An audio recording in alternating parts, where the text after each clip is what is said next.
In the vast, sun-scorched expanse of the Nevada desert, a landscape forged by atomic fire and defined by its emptiness, lies a place that officially, for decades, did not exist. This story begins not with aliens, but with a much more terrestrial threat: the Cold War.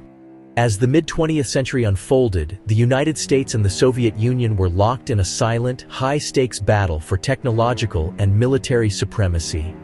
The Iron Curtain was more than a metaphor. It was a very real barrier to intelligence. Existing spy planes couldn't fly high enough to avoid Soviet defenses, and satellites were still years away. Every shadow held a potential spy, and every patch of sky was a potential frontier for espionage. To win this clandestine war, the CIA needed a sanctuary, a place far from prying eyes to build and test the next generation of spycraft. The search was led by Lockheed's legendary Skunk Works engineer, Kelly Johnson, and CIA pilot, Tony LaViere. After an extensive aerial survey in 1955, they found the perfect spot. Tucked away within the secure confines of the Nevada Test and Training Range was a dry lakebed known as Groom Lake. Its perfectly flat surface provided a natural runway, and its extreme remote location offered unparalleled isolation. On old Atomic Energy Commission maps, this parcel of land was designated with a simple grid number, a name that would become legendary: Area 51. It was here, hidden deep in the American wilderness, that the nation's most audacious black projects would take flight, starting with the U-2 spy plane. The secrecy was not for show, it was an impenetrable shield. A single leak could compromise missions, endanger pilots, and hand revolutionary technology directly to the enemy, potentially tipping the balance of global power. This is the real story of America's most secretive base. A story of ingenuity, paranoia, and the relentless pursuit of the unknown, where the line between national security and public curiosity was drawn in the desert sand. In the vast, unforgiving expanse of the Nevada desert, shrouded by the silent watch of ancient mountain ranges and protected by the full, unseen might of the United States military, lies a place that officially, for most of the 20th century, did not exist. It was a deliberate blank spot on every public map, a carefully constructed void in all official records. This is the story of the Nevada Test and Training Range's most secret installation, a remote detachment near a dry salt flat called Groom Lake. Known to the world by a designation that has become synonymous with mystery, conspiracy, and the cutting edge of human technology. Area 51. Its origins are rooted in the high-stakes paranoia of the Cold War. By the mid-1950s, the United States faced a terrifying intelligence blackout. The Soviet Union, sealed behind the Iron Curtain, was a black box.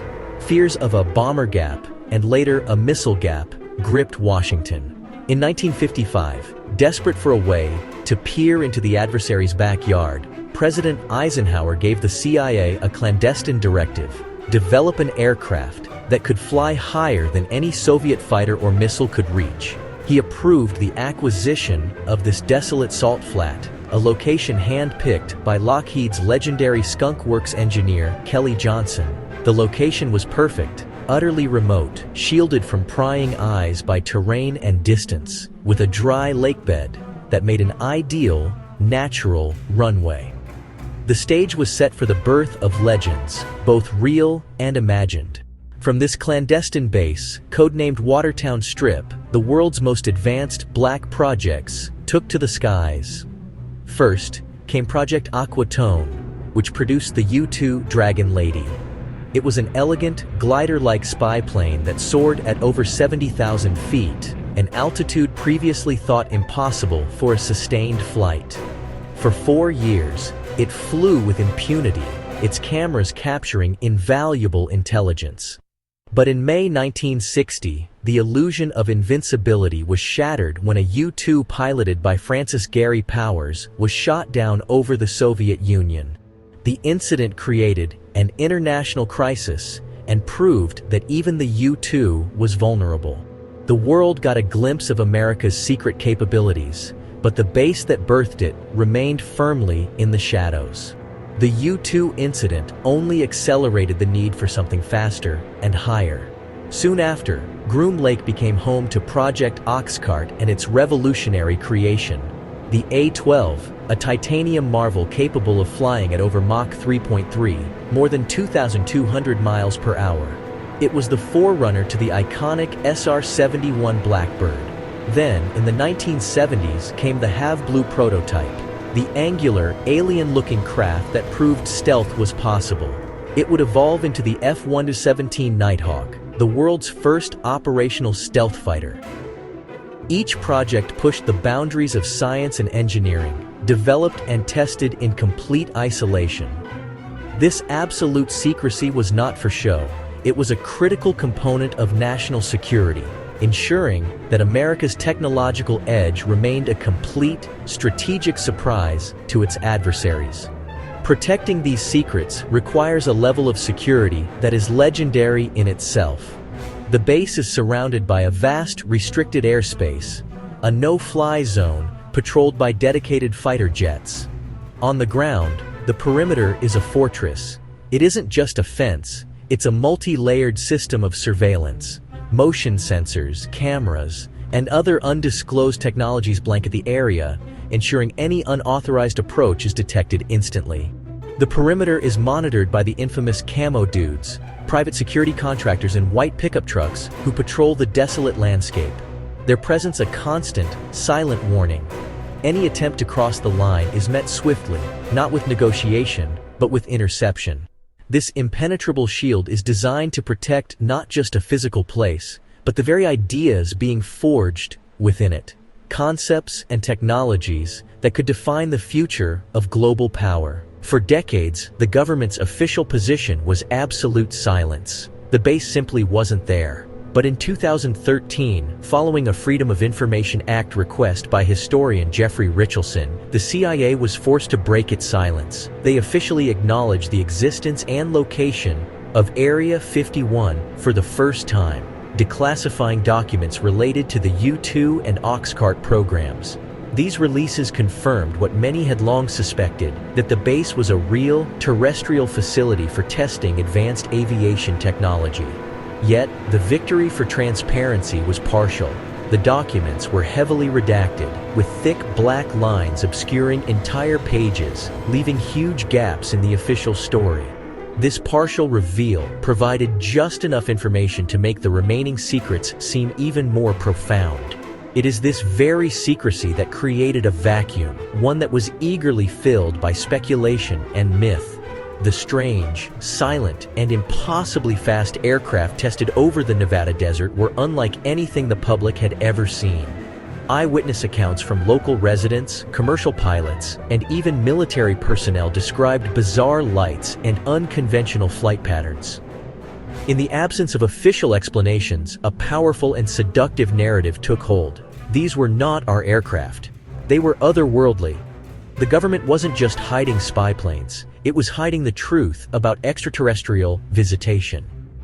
The legend of Area 51 grew, becoming inextricably intertwined with the story of a supposed UFO crash at Roswell, New Mexico, and the sensational claims of reverse-engineered alien technology.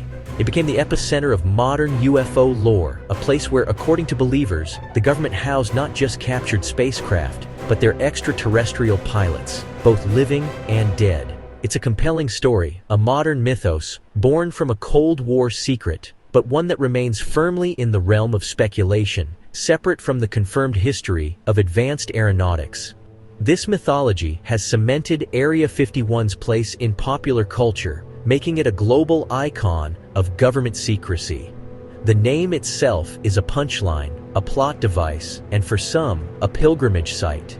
In 2019, this cultural fascination culminated in the Storm Area 51 phenomenon, a viral joke that saw millions of people pledge online to raid the base to see them aliens. While the actual event was small, peaceful, and more of a festival than an invasion, it powerfully demonstrated the facility's unshakable grip on the public imagination. Today, the work at Groom Lake continues, as secretive as ever. While the era of the U-2 and Oxcart is over, the fundamental mission has not changed: to stay generations ahead of any potential foe.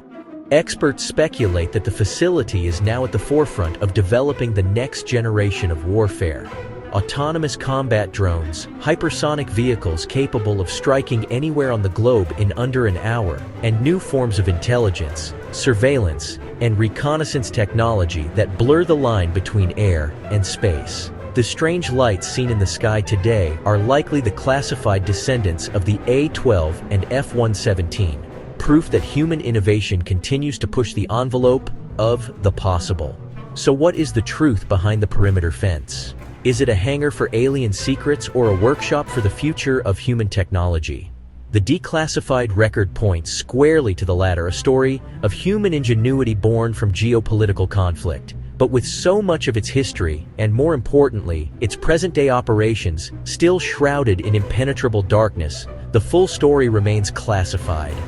The one certainty is that as long as nations have secrets to keep and technological boundaries to break, the work at Groom Lake will go on, and the legend of Area 51 will continue to endure, forever blurring the line between fact and fiction.